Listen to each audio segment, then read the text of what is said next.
오가이 하던 낭바 또 짜가다 하던 낭바 아주 알게 한다면 마야마 하트가 이따 타가 방기바 가이도 그도 비시보 머니푸르스 가이도 비시 강대미 보이나 아이 가시 이제 시민사기 망다 이 와던 항적인 하이 아이 거기가 도구 마야마 시기비야이 마범시다 파시 도기비야이 아이 거기 호직세 미나이 오이리 ngasi numitsi kari kita bakta thorong pakthok di bano hai badudi hana justice committee gi akoi gi kenon na su ibe ma na su magi ki note address ta thaname ado aina yam sang na wari si liru daga su ai khang chen jage bako manipur da mayam na hai si Anglo-Manipuri war hai si khongchom lan khakna adum loire boi ninge nate Anglo-Manipuri war se akhoi na ani thokna part ani thok se akhoi na lok de saruk ani thoi ahan ba Anglo-Manipuri war hok se ngasi gi numit March ki tang kun ga mari kangla da British na landa ban numit se masida Manipur se lan tare British na lan tare hai ba se masi akhoi na lawi aina lok na te masik se historian mayam na lawi den akhang ai mayam na lawi aduna lan se sidagi hok ahan ba lan pham sida ahing nung yaida latabani numidang latabani latab kanda kunung manuk kakena tana kunung gi wang mata sunakan da haitari kunung kokthong la laga hojikna mayam na haina riba news chekon ga leiba swaise aswai si matam di kunung gi saruk ama werami aswai taramba ni mayam amasu hali yum mayam amasu bai thai bitchna ko aduda saurana ngai slida khelo matam di mioi kutrani thoi khat identify tawi kutrani thoi si na ai madu helam kada mal lan tu da nundang di lan nungal pau da sukna lan tu da mi adum si then mai thara ga hat pasu ya si ba da ne mayam khabi ko si ba do mai tai khatta na te ko si do tang tu yor ni ko mayam khabi ko ne tam lan da akoi ni pangan sing akoi pangan tu yang yawi ko do ma pan ya te mayam ma su ya si ni les aduna ngasai ki kari ta thawang tok tok kari ma ta khoda da akoi na lan si British na landara kani hai pasu koi na kangdam aduna isam chamna jagoi yengani jagoi ras yengani na hai ne adagi Assam dagi political agent hoi adagi den ti maya ma song sang maya ma lai jagoi ti yenge na hai ne ada pare moi jagoi yenge di yengje san hoi na ning thau ta taroga rasani la si utpari manunda ado mai dai ge di ha ko mai si adu ma khabiram gani adu thawai yam yawi dana yam yeng ga jani matam du da ying na da tiken rejit pha na me na nung ka chale lan ta chale adu misam mayam mahan adu den phamnai na so dum si yam si ko adu gi de ba koi da laman sing ba oi da kudak tu da koi ka to gi bu lan ma na lan da rai bu do koi sin de ba ko lan do ko ju theng na ba du da British officer mayam to pha ba ngai ne adu da ai koi gi thongna ai koi gi pangal se ma da British na kham ga ne na khali maramdi ai kano hajage ngasagi akoi nambol kamung asumna kandagi akoi kano se akoi pinga pakang kari pinga pukapa pinga mayam na kajau hari se ta pairaga ahing nungai sida makong na selai ni kari na kanda ai gi konung British na landare lan thengnaru ni na laini ko hujiki matam na kadore lepa ki awa bakal lasi miam ware hai kata mayam lusi dana gi dana leong gi dana ado matam de kadore lojing loya ta lei mayam se phuka dare ai gi konung mun gi dore British ta landare hai da thomjen dare ado gi thongna ado gi wakalo ado ne bako lan se ahan bat lan ado ni lan se mai na mai pai mai na ngam matung da ngasai officer manga do shibagi serapi mase ta hat na te ko mayam ka dok dulali kamai haki har kanda phachana wail chathar kanda wail dugi matumina hatpani ha base yam nakai sim ko te sinere adagini misam mayam hakiba amma to kibagi thamoi da ngai ta pot amma lere adagidi asona ka da su ka dore masagi pithibida nimitta de hai pitise mui kwai ni chaw malan thama mata da ko pitis na sukma kiba na thama mata da political agency de karam da si de ko lanmi ki channel si de tat pat torga lan thengar ga them ga naurga kelaga to makani manipur si ni ko masigi se aduna pithibi thok da base akhoi sta thoi madu ni si akhoi si da manipur gi Anglo-Manipuri war se maleng di bekung thudi mangna yam na lu na longna ba matam da yam kan ni yeng na ba pot amane ko lan si tore adagini adi suba saruki อันนี้สมสรุปอันนี้สมสรุปสิคิดแค่นั้นบังคับเลยไอ้คนอุรปกะเด่นมายามในสนรีบังกะอะตรงมายามในสนรีบังสุดทุกชั้นชั้นไอ้คนนั้นมาดูดักกันสู้ให้ไปยัดดิอันน่ะคงจงกีลานเสกคนยี่กันดูกีแอปพลิเคชันคุณบังอาสิดามันนี่พูดคงจงลงดักลานไปเลยมันก็ยังคงต้องกีลานดาร์กวันนี้ลานที่สุนัขกันนะฮะนะทั้งนี้ลานนี้อีไว้อันนี้เสกอะตรงกันลานสิคงจงลานคิดนั่นทีเมาต้องสู้ลานเช่นนี้ตาดูพี่จะสู้ลานเช่นนี้ไม่ได้ลานนี้สิเจ้าของเมาต้องสู้เช่นนี้ตาดูพี่จะสู้เช่นนี้เด็กคงจงจะมาที่นี่ก็สู้อะทุกคนจะสู้เช่นนี้เด็กอะไรทุกบ้านจะสู้ลานเช่นนี้ลานสิยังเช่นนี้ก็สมัยตรงนั้นลานสิมวยนั้นไม่กี่ยอมตะกี้ลานวันนี้นักสายหายไปแล้วมีตัวนี้ไม่กี่ยอมตะกี้ลานนี้ไม่เอามาสนใจเลยวันนี้อะดูกันเช่นนั้นชิ้นเช่นนี้เช่นนั้นการสิดาลานเสอายุตะกี้ฮาวีอะดูกันปุ่งตรานี่ถอยสุดละสองนี้12 hours สองนี้มันจะไอ้หายไปนั่นเองบิดสกีได้กดหายไปนี่ก็ปุ่งตราถอยสองนี้สงการดางั้นใช่กี่บิดสกีได้กดดามีควายที่ยามนะชีวิตลานเสคงจมลานเอาไว้คงจมลานเอาไว้มาทำตัวไม่ได้กี่ลานนี้เสสันนิก็อยากให้เห็นสีนะได้กดเอาไว้อยากสีมันนี่ก็สันนิอยากให้เห็นสีหลักพมันจะปุ่งตราถอยดาสีนี่ก็อันนี้สกิลลานเสรู้สึกก็เสใช่กี่แคปเทนโอ้ยบางมาทำตัวดีกราน์อันนั้นรู้สึกไงบ้างก็มานักการมุสิตะเกดามาม่าสิดาไม่มาม่าสิดาอาณาให้เรามีมาคงจมลานสลัมได้สิดาอิมาซีเอ็มมีระบบอะไรมานะเลตเตอร์มีระเมให้ยิงดีงั้นมุสาขกับผู้กินaku sih mana yang musit apa tu ni dah nganu masakan kap dia kan tu mau yang kalu aduga then lan torpa kut thona ku matam tadi ka dawre masagi nganu masak kap ge ha ba tu nuina pan so em nuina pan ka so em marai ba phadana mat no hindi ngoi ko ado pintis ni yam na kan na kanu to budin nati aku di si banate moi ong bak si bagi report le then officer bari yaur ka mi kun ka tar so ne ba moi si bai tar kun ka tar so ne ba lak pati min mak fu tadi so ka di laiสิเดียวอาการไม่ใหญ่มีดีหนุ่มเพราะว่าไปอะไรบอมไปอะไรคุณไฟนาทีบอมปีไว้ยายาดีตรงนี้ดูนี่ตาหนุ่มครับตอนก็ทางเต็นตรงนั้นไปวันนี้อะดูนะแกดูเกบูอะดูนะยุโรปบิดสก์ออฟฟิศาร์นั่นอิรัมเมบก็เห็นแต่นักเนี่ยถ้าคุณจะทุ่งนักปนิดาทางกับยันไปกินลานเซ่คงชมลานต้องปีนะฮะทางกับยันอย่างสักที่มันลานนี่ก็ไม่ได้สู้หันคิดดีให้ไปวันนี้ได้สิเลยอะดูนะมาเช็คมายามสิลากันดาไอ้เนี่ยสิกีมามั่งจ้าตั้งให้เงินมาบ้างมันนี่พูดสิเอาว่าไปตั้งกับอันนี้กันนั่นอามันก็ไม่ต้องว่าคุณจะลิสงกับก็สันนิปันตรากับหอยตรามาปันเด็กนะลิสงกับสันนิปันคุณก็ต้องพอปั๊มไม่ยามนะใส่แต่คุณตาไปให้มาทำตัวใส่แต่คุณตาไปสักไงเนาะมาสักกี่เมียนมาเนี่ยประมาณก็คุยกับมันนี่พูดส่งนับลานี่อะไรใส่แต่เนี่ยเอาว่ามาดูนั่งมาตรงไม่ที่มันนั่งมาตรงเด้อคุยกับบิลซิงอามาส่งมากี่มันเอานี่ปันเนอร์ซิงนั่นตัวก็บิทสกี้มาเต็งแล้วก็มันนี่พูดเลยนี่เสียมาก็งวยกูตัดของงมที่บ้าอะดูก็อีเราอดีตทุเรียนกี่ตัวกว่าพอโอ้โหดูกี่มันงมบ้าอะดูกินหลักมาคุยเชิงนักกี่กว่าไอ้คุยชาตินั้นไม่ที่ดีมาทำดูเด้อไม่ที่นะสู้อะคุยนั่งมวยกูงมกี่ใส่แต่เนี่ยเอาว่ามันนั่งกี่อะดูกี่มาตรงเด้อมวยไม่ที่ไม่ที่กันเด้อมันนี่พูดเด้ออามุกันเด้อลันดาบังงมเด้อนะบางทีทับตัวตรงที่อะดูวารีมาตรงนั้นมันเลยกันอย่างช่างนี่ไปซิมเลยอะดูก็เด็กนักเสียคุยนะทรมปักคุยบ้าสิทำไมยังนะกุ๊กโนเลสิการิโนอะไรกันดีเอ็งรู้มันนี่พูดีวารีลานฮาวน์นุมิตุนีลานพัมตุนีกูเสียฮาวน์นุมิตุนีก็ฮาวน์นุมิสิดาชีทรมตุนีลานพัมเสนุมิตกุชาก็ฮุมตุนีสองนี่ก็เอ็งรู้มันนี่พูดีวารีนุมิตกุชาฮุมตุนีสองนี่อาหารมันนุมิตนั่นมาเลยเร่คงจะฮุมเดลเลยเร่อะดีมาตั้งสองนับเสกังลางนะมวยนะยูเนนเจ็คเจ็ดเปอร์เซ็นต์อาศิตอร์กันต่างคุณกันแต่ในตัวออกัสกิต่างคุณกันแต่ในตัวลอยบัลลังก์ก่อนนุมิตกุชาฮุมตุนีสองนี่ชีเรียกว่ามันเลยเร่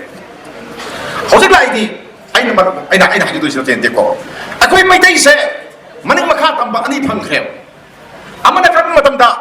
งั้นใช่กี่บิทิสนามันนี่พูดล็อกชันเลยมันนี่พูดล็อกชันไปเสซุ่มล็อกชันบันเด็กก็มันนี่พูดสิพูดมุทันนะครับไม่ได้สิพูดหาตัวกัน0 5ตัวกันดางั้นใช่กี่บามาโอหินกี่นะขลังมันเลยอะดูกี่ลานดอกเชื่อมันเนี่ยนุป้าไม่ยามเชื่อมันนี่นุปีไม่ยามมาท่องวันคำฟังเตมันนี่วารีดูเอาว่างักตัวนี้หัวไม่ได้ยาวดิอะดูปวดคอซุ่มเด็กหลังนี่สมาครับสมัยละกันดาทุบไปเลยงาไม่เดียมก็งาไม่ดีอะดูกี่ทองน้ำมาดูดาไอ้คุยมันนี่พูดเสนิ่งตะบักพังกีเด่นสิกี้มาตะบักไหลเอ็งโรมันนี่พูดว่าด้างาใช้ให้เรามีมันนี่พูดยามจองน้ำไม่ทีไอ้น่ะให้ลานดูคุยไม่ทีดีมายามนักขลังมันนี่ไอ้น่ะไม่ทีดีให้ถึงกันดีให้หนูสิเนี่ยไม่ทีมาให้มาเส Mati Bible si Manipur lo iba ako gi akal na thong mayam ma thori yanaga muina sasan to do ai adu nati ngogi spirit to ne ko ngogi thongna British sa kayo matam ta han bala ko nati British sa mai ka san gi mamang gi lakra mani Manipur da British sa kuira mar pora mane ba ano nati ba ako gi asagi khongjom la tu dingarang sa tene adi mamang da ako gi 19 da thoyo ko thok mayam ma le da British da dum le ba sa dum yoro le ne ako ga sa ko ne le ko ne mar oina le ne ba ko alliance oina le ne aduna Manipur gi hawan shit mayam ma khangi aduna moina paire moina loksan le ga chume dore British se kana ro habsi afaba kulai nei den karmam phum dagi lai sakot pon lamni akoi si moina ka sulai ti aduga moina soitra lan se mai pakane se dum khangba po de ba ko madu da ke doge bu akoi maitei singna siba ki dana lan thengna bada sin gi da bado adugi spirit tu ne ba akoi na maitei na mai pai ya sin mane da sikam bi ko akoi ga thomo mayam sigi bi ai mafam sida farsi doge bi ai thori ya haki mayam lui le mani ko le bi yak tro mayam ang thori ya na tro adugi ka war to kiba lang to kiba tugi adugi moral victory tu di ngasi le hawi maram adu ngasi ai mafam sida le pakanda ai thongna khana mayam da haris ne ko akoi gi alla man sing sigi mari ba siba adu mari ba ki damak ta kat pangam do ngasi kai chakre sini pakal na kai chakre matai na kai chakre naga na kai chakre sini da akoi ngai mang min regale hoji ko mangi magi kanop ki wakal dam khalagale naga na naga gi matai na matai gi dai pakal na pangang gi kuki ki khalaganda kari no to disibo kari no to disibo Manipur si kai no si khangre gi koina sine no koina yidisi aduna sila kan sida akoi gi Manipur se amu akoi gi 1940 ga 7 gi akoi gi August ki tang taraga marida maning makha tamba leibak ma oi anirak maning makha tamba leibak oi ko ahan bana sai tare khutak padagi Manipur ning tamba phungma ani sobadana Anglo-Manipuri war da mai thi khra matung da aikoi akon bada ning kha tamba phange hojik aikoi mikha pole na haidori ba aikoi anau ba maning tamba gi wafum ma koi la ka na oidra si me tam jeni bi se Manipur se maning tam gi jira ai nga si mayam da ai haijaram ge aikoi hojik se MEENAI oi le aikoi ning kha tambaki nungai ba habadu phangdi ko aduna aikoi kaidoba aikoi ning tambaki nungai ba habadu phangna bagi damakta ning tambaki nungai ba se kaino haragadi aikoi masel gi marakta disunity manada ba wakhalo kanglok ki wakhalo sakut para aikoi ba hantha ge ba yan biri ba mayam se masi aikoi pulap pun sala ba wakhal tamin bagi la na matangai phate ai jadi bayo tala hoksi hai banate aikoi masel amtani wakhal tamin ne chike doge mang batare ai hori bang me mang batare natra tungin ne jumbi wo ga na ha me mang ani then aikoi na ngasi thong ma tori basigi nungyo bo han thuksu adune ai gi tungi chada no da mayam da aikoi gi Epa-Epu mayam singduna sumai na mari pa ku de thoi kala bani ko singba thok mayam ma torom bani ko hai bado madu unna na bagi da bagi thorom pa khoi bani justice committee na ai ni bamang sai su yawi hana su yawi se gi de ko adu gi wari do diri bani kunai singa wari liri bani nangi ahlaman singdo aduna mari pa ki dabakta thawai se thado po ngami hai bado na ko ju chelu hai ne ba hoji kai sakre yemo wari siamdi yemo ko angang amata mari pa ki wari taning di natra mobile phone ma pairaga sumna kanda ani sapi yeng lei ani sapi hayom lei o kai hatang ngang ba tu chana ba hatang ngang ba aduna ka dore angang mayam nang se karang turang ngang lei de natra ngang lei an somodi mama mapana ingna chimna mari pa maram dam nung shibagi wari natra ligi dre kairo le kai da thorong pang thok hidre natra adagi dire akoi na lawu da thong si kaino si khang dire masi kai dogi bu angang din ningkha da khange na mama mapa wa simduna ningkha da le ngi matam da yauna sem ga da pot ma akoi na sem dre mari pa nung shibagi wakal se sem dre sili por se akoi na khai luris aduna akoi gi system of education mase amtang sense to mona ba yar ka di justice committee na honorable submission da highway Manipur gi athok mayam gi wari se class kaya tagina class 8 tagina 5 hok tagina injem yam chang in da suyani 5 tagina akoi class ko akoi ka hok tagina injem ko 8 hok tagina ingira kamai to class ka nori da injem ko na taga diga dore akoi swai thorom ma pak thok ka dunia ha basida isun hange ubu ka chi to no ai adu mo thorom kari hai no tu di hai sinem ko moi da khang di pos aduna sikhang han ba ma tangai phada ba ma lei semle aduna ai ꯂꯣꯏꯁꯤꯟꯅꯕ ꯇꯧꯖꯒꯦ ꯑꯩ ꯉꯁꯤꯗꯤ chief ꯃꯤꯅꯤꯁꯇꯔꯒꯤ ꯃꯥꯡꯗ ꯑꯩ ꯋꯥ ꯑꯃꯇꯪ ꯉꯥꯡꯖꯒꯦꯅ ꯑꯗꯣ ꯃꯥꯅ ꯊꯕꯛꯁꯦ ꯆꯠꯈꯤꯕꯅ ꯍꯥꯟꯈꯤꯗꯅ ꯊꯕꯛꯇꯣ ꯃꯥꯁꯨ ꯀꯩꯅꯣ ꯇꯧꯕ ꯑꯗ ꯆꯦꯟꯈꯤꯕꯅ ꯍꯥꯟꯗꯅ ꯑꯩꯁꯨ ꯐꯪꯍꯧꯗ꯭ꯔꯦ ꯅꯨꯡꯉꯥꯏꯇ꯭ꯔꯦ ꯑꯩꯁꯨ ꯀꯣ ꯑꯩꯅ ꯍꯥꯏꯗꯣꯏꯁꯦ ꯑꯇꯩ ꯀꯔꯤꯝ ꯅꯠꯇꯦ ꯃꯌꯥꯝꯗ ꯑꯩ ꯊꯝꯖꯔꯝꯗꯣꯏꯅꯤ ꯑꯗꯨꯒ ꯁꯤꯒꯤ ꯊꯧꯗꯥꯡꯁꯦ ꯖꯁꯇꯤꯁ ꯀꯃꯤꯇꯤꯗ ꯁꯤꯟꯅꯖꯔꯝꯗꯣꯏꯅꯤꯀꯣ ꯑꯩꯅ ꯍꯥꯏꯗꯣꯏꯁꯦ ꯃꯅꯤꯄꯨꯔꯒꯤ ꯊꯣꯛꯈꯤꯕ ꯅꯤꯡꯇꯝ ꯂꯥꯟꯒꯤ ꯋꯥꯔꯤ ꯃꯌꯥꯝꯁꯦ ꯑꯩꯈꯣꯏ ꯄꯨꯝꯅꯃꯛꯅ ꯈꯪꯉꯤ ꯈꯣꯡꯖꯣꯝ ꯄꯔꯕꯅ ꯋꯥꯔꯤ ꯂꯤꯔꯒ ꯂꯥꯛꯏ ꯏꯄꯨ ꯏꯕꯦꯟꯁꯤꯡꯅ ꯃꯁꯤ ꯃꯁꯥ ꯃꯅꯥꯎ ꯑꯣꯏꯕ ꯃꯁꯥ ꯃꯌꯥꯝꯗ ꯃꯊꯪ ꯑꯩꯈꯣꯏꯒꯤ ꯈꯨꯠꯊꯥꯡ ꯑꯣꯏꯅ ꯋꯥꯔꯤ ꯂꯤꯔꯒ ꯂꯥꯛꯏ ꯈꯣꯡꯖꯣꯝ ꯄꯔꯕꯗꯤ ꯉꯁꯤꯗꯤ ꯂꯣꯏꯔꯦ ꯅꯠꯇ꯭ꯔꯥ ꯈꯣꯡꯖꯣꯝ ꯄꯔꯕ ꯇꯥꯔꯤꯁꯦ ꯀꯥꯏ ꯇꯥꯏ ꯔꯦꯗꯤꯑꯣꯗ ꯇꯥꯏ ꯔꯦꯗꯤꯑꯣꯗ ꯈꯣꯡꯖꯣꯝ ꯄꯔꯕ ꯂꯥꯛꯑꯦ ꯃꯨꯊꯠꯂꯨ ꯁꯤꯅꯤ ꯇꯧꯁꯦ ꯑꯩꯈꯣꯏꯁꯦ ꯀꯌꯥꯝ ꯆꯥꯎꯈꯠꯂꯛꯀꯦ ꯌꯦꯡꯉꯨꯀꯣ ꯃꯇꯝ ꯑꯃꯗ ꯄꯥꯎ ꯂꯥꯛꯏ ꯍꯥꯏ ꯔꯦꯗꯤꯑꯣꯗ ꯃꯨꯊꯠꯂꯨ ꯍꯥꯏꯔꯝꯃꯤꯅꯤꯀꯣ ꯄꯥꯎ ꯇꯥꯔꯨꯕꯗꯒꯤ ꯃꯨꯊꯠꯂꯨ ꯍꯧꯖꯤꯛ ꯀꯩꯗꯧꯔꯦ ꯑꯩꯈꯣꯏꯒꯤ ꯂꯤꯔꯕ ꯄꯨꯋꯥꯔꯤ ꯃꯌꯥꯝꯒꯤ ꯋꯥꯔꯤ ꯃꯌꯥꯝ ꯄꯨꯔꯒ ꯂꯥꯛꯏꯕ ꯈꯣꯡꯖꯣꯝ ꯄꯔꯕ ꯂꯥꯛꯑꯦ ꯍꯥꯏꯅ ꯃꯨꯊꯠꯂꯣ ꯁꯤꯅꯤ ꯑꯩꯈꯣꯏ ꯇꯧꯔꯤꯁꯦ ꯌꯦꯡꯉꯨꯀꯣ ꯑꯗꯨ ꯑꯣꯏꯔꯒꯗꯤ ꯑꯩꯈꯣꯏꯒꯤ ꯑꯉꯥꯡ ꯃꯌꯥꯝꯁꯤꯡꯗ ꯇꯨꯡꯒꯤ ꯃꯤꯔꯣꯜ ꯃꯌꯥꯝꯗ ꯅꯤꯡꯇꯝꯕꯒꯤ ꯑꯁꯤꯒꯨꯝꯕ ꯈ꯭ꯋꯥꯏꯗꯒꯤ ꯂꯨꯕ ꯇꯥꯟꯐꯝ ꯑꯃ ꯃꯅꯤꯄꯨꯔꯅ ꯃꯤꯈꯥ ꯄꯣꯟꯕ ꯑꯃꯁꯨꯡ ꯑꯩꯈꯣꯏꯒꯤ ꯁ꯭ꯄꯤꯔꯤꯠ ꯃꯥꯏ ꯄꯥꯛꯑꯦꯅ ꯑꯩꯅ ꯍꯥꯏꯔꯤꯕ ꯃꯌꯥꯝꯁꯤꯡꯁꯦ ꯑꯉꯥꯡ ꯃꯌꯥꯝꯗ ꯀꯃꯥꯏꯅ ꯈꯪꯒꯅꯤ ꯍꯥꯏꯇꯥꯔꯒꯗꯤ आदा ब्रिटिशता रेकॉर्ड लई अखोगी रेकॉर्ड अमता लेते लोई चिनखबनी मई थाखबनी लोई मको अया लोई लेगिद्रबनी हुजिकता माय बागी सागै नातैना मासु यावखबनी कयाम कुइरमगनी अमति यम को जस्टिस कमिटीना सिदा सिगिबा मयाम वाबा नंगी मयामगी रेकॉर्ड पुथोकना बखरबदा कयाम वारमगनी अवाबम लेब कुसे अदु कदरे मसिगी रेकॉर्ड अमा थिदोकपसे ब्रिटिशकी लाइब्रेरी द को आबे लाइब्रेरी द दैट मी आर्काइव ता संग बफै थीबा फै होजिक तब थिनरे को अदो थीबा ngam mayam yawi ai khudam moina mandi panjage hojiki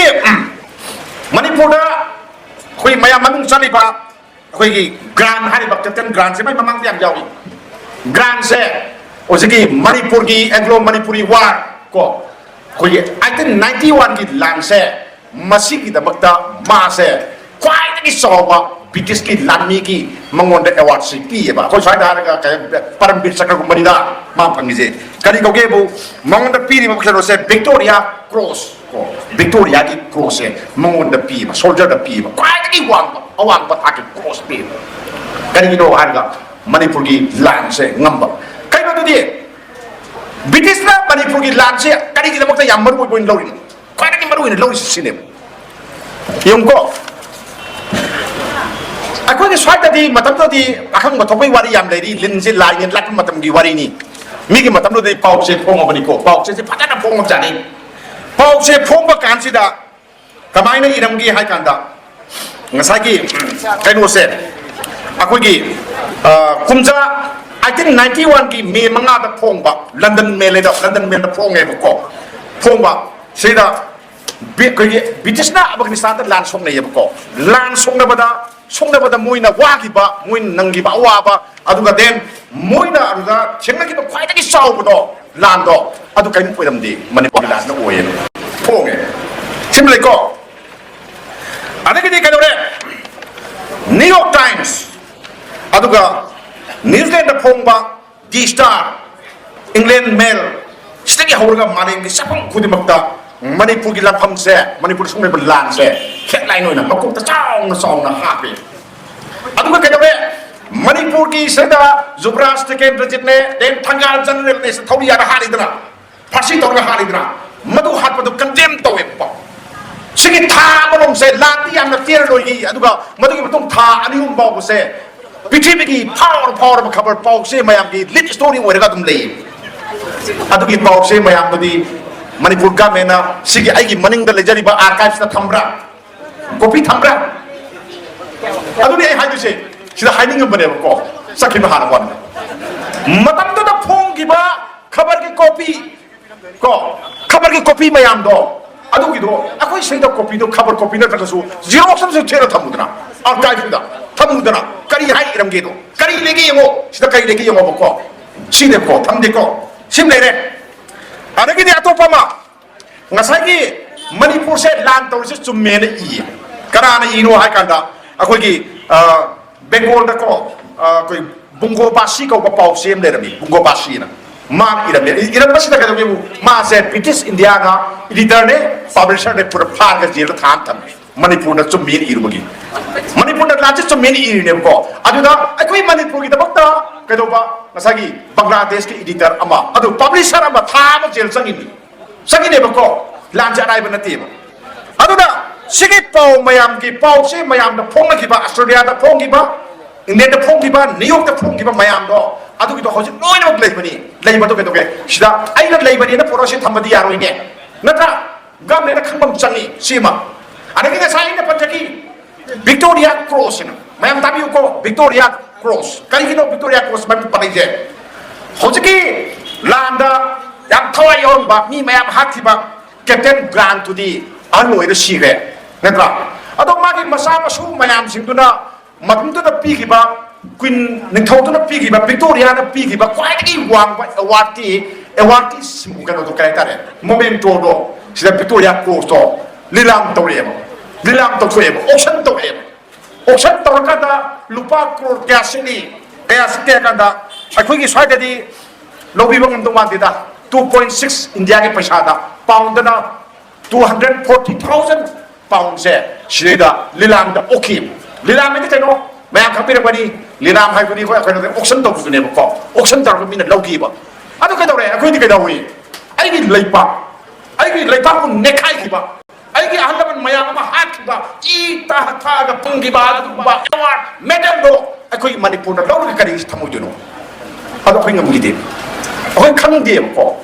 Phong ना तौरबा ऑक्शन दुदा मणिपुर की मियाम खंगीदे नत्रा मणिपुर की मियाम खंगीदे अदु भारत का मणिपुर सरकार तुमगलेजी नत्रो मदु केदोरे मणिपाक मुसिबगी इहुल्लमा पोहन नफिदमक्ता अंगांग मयामदा अदुगी अवार्ड को सिदा थंबा मतंगाई पदेबो को अदुगी फोटो मखोई तुंजाम नाथुखरे फंगौगे